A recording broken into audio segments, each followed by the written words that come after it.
Welcome to our BioTrack THC Instructional Video Series. This is BioTrack Basics, Sublotting Units of Cannabis Products.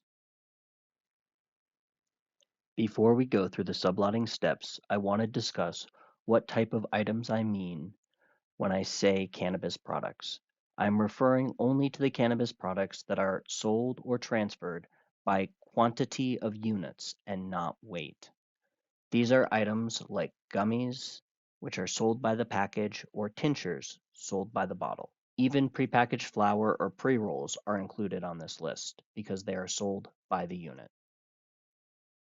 Let's filter for some pre-rolls.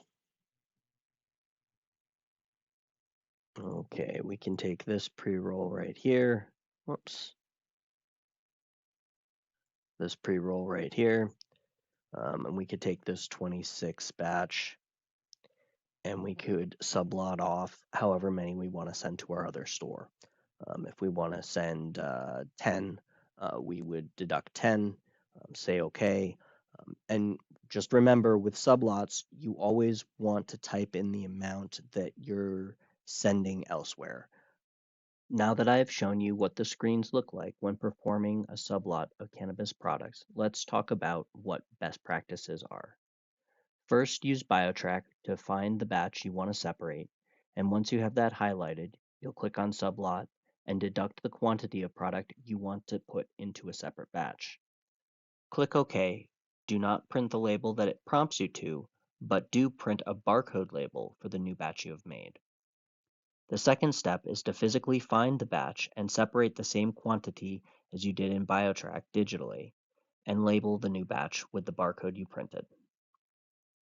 If when physically seeing the product, you notice that the remaining quantity does not match what BioTrack says, you should perform an adjustment to correct that in your system if you are able.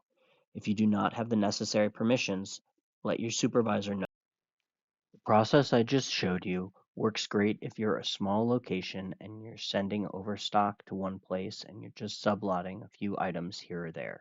If you are a distribution center and sending out large amounts of product multiple times a week or even once a week, there's some other best practices I would recommend. I would use BioTrack to sublot my product, then create a log for the physical separation, and move the product to an appropriate room in BioTrack.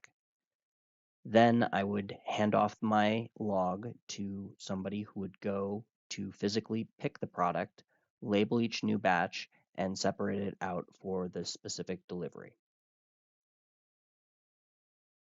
Here is an example of one of my logs showing all the product that needs to be separated, which location it's going to, then the store code, which consists of the last 4 of the batch that it came from and the last 4 of the new batch it created, so I can identify which barcode to stick on the product and which batch, if there are several, that the product should come from.